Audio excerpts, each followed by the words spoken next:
where Rand Water says Johannesburg residents can expect water outages to continue until the system fully recovers.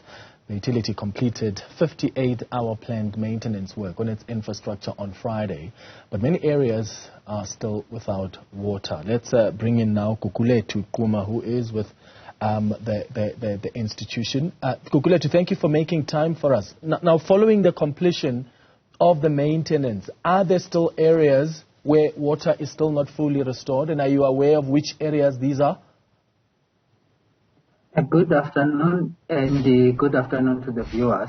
Thank you so much. Yes, we have 2 days post completion of the shutdown, and our systems are taking shape. Yes, we are aware that the most areas that we still need to put more emphasis in is the Roodepoort area as well as the Randburg areas.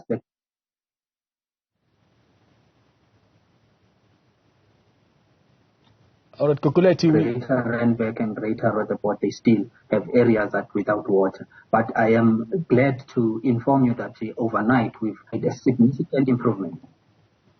Can you hear me now? Yes, I can hear you. You were just cutting a little earlier. Just continue from the point you're making. You are saying from the information you have, overnight there's been a significant improvement. Thank you. The areas now that are still affected are within the central Johannesburg, which is your Crown Gardens area. But it is the smaller areas, because it is those areas that are elevated, which have tower zones and requires us to pump. Covered, but our reservoirs are still critically low, but they are supplying, and we also have poor pressure issues in those areas, but the system is fairly recovering and improving. And in Roodepoort area, we have a great improvement overnight. We started to pump to the tower zone and high-lying areas, so the customers will start to see water being restored today in the greater Roodepoort area. There will still be areas where the pressure is poor as the system is not fully recovered, but on the second day post shutdown, we've made a good and significant progress on the system. As well as Randburg area, we've got areas in your Linden and Blaugari areas that are still empty, and we are trying to divert more water to go to those areas so that we can at least have relief towards the customers living in those areas. Thank you. So due to the system having been empty for close to 3 days, you said in your statement that it's bound to have what you call airlocks. What do you mean by that, and how do you mitigate against this? Thank you so much. The bulk lines that are going towards the suburbs have been empty, and the reservoirs themselves have been empty. So air have taken place in those pipelines and the systems that are feeding the bulk to the suburbs. Now, when we start charging those systems and restoring water in those lines, the air that has been locked in those systems now needs to escape.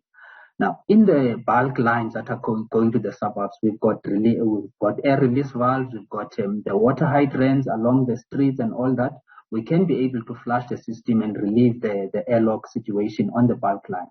But going towards the household or the customer premises and the plumbing within the homes, now it is difficult now to deal with those airlocks that now are sitting in those smaller areas or rather the smaller pipelines towards the household. So now it will be a problem now for the customers. Now when the water is being restored, there's still air on their system, and they will then be advised, or it is also advisable that they can maybe open one of the taps, preferably maybe a shower, just to allow the air that has built up on the domestic plumbing to also escape. But also we encourage customers to keep the taps closed so that there is no wastage of water. But as the water restores to their household, they can also allow the air to escape, and then a normality will then be restored.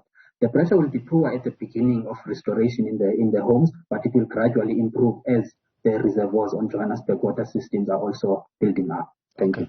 So my understanding is that this was one of the biggest planned maintenance shutdown. Did you experience any challenges during the maintenance? The planned work, that was the first milestone, which is the maintenance itself.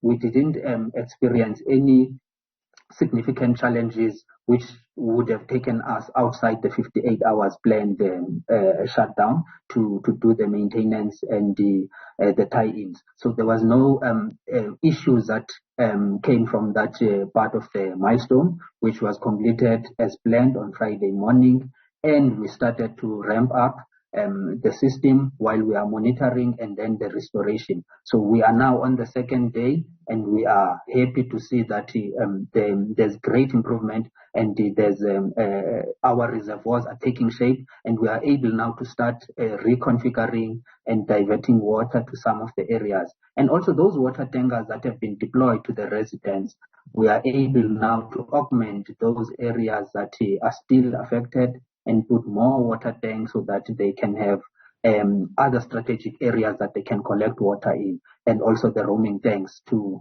alleviate the pressure from the customers. Thank you. Okay, and then for the areas that still don't have water fully restored, how are you assisting them? We've repurposed and mobilized those water tankers from those areas that are 100% restored.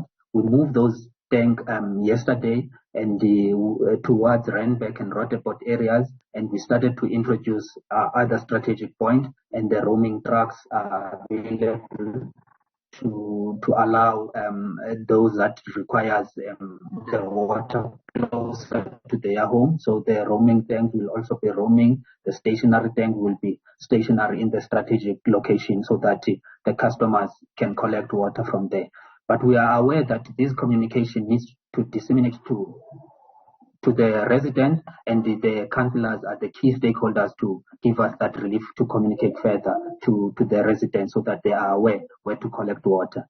It is really a great inconvenience to our customers, but we are doing utmost best to ensure that we are relieving the customers that still have no water in their taps. Thank you.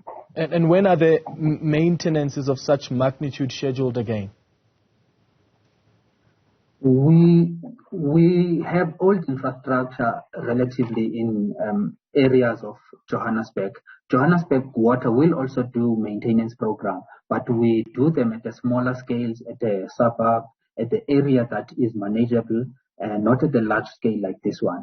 I must say I'm not aware of any major shutdown of this magnitude, at least in the near future, because we didn't just do maintenance, or Randwater in this case didn't just do maintenance of their system. They've also improved it to give us flexibility so that we can be able to divert water from a different system to another system, so that when we have to do shutdown, we can close one area of the bulk supply and still be able to supply from another area to alleviate the impact. So this was a necessary shutdown for a long-term purpose, but it is a great inconvenience in the short term. But we must also appreciate maintenance needs to be done, because if maintenance is not done on our system, then we will suffer the situation of unplanned maintenance, which we will not be able to have mitigation plans in place where alternate water is provided upfront.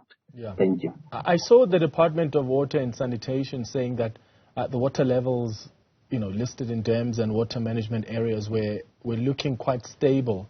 But I imagine it's still important to spread the message for people to use water sparingly.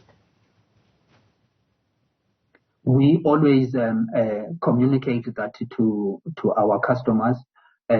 Water is not available abundantly, so we need to use water sparingly. We know that the demand has increased significantly in the metro areas, because there's more people arriving in the metro areas looking for opportunities and employment and so forth, and businesses starting, small businesses starting to also shape and increase in the metro areas.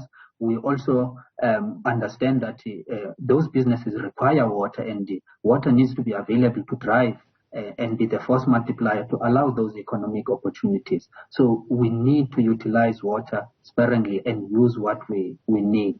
When we've got burst in our systems and our pipelines because they are old, we need to request the customers to also help us and be the additional eyes to give us those information so we can be able to respond quicker and be able to restore those, because really water is a precious resource that we need to take care of it so that we can safeguard the future. Thank you. All right, Gugulethu Quma from Joburg Water, thank you for making time for us.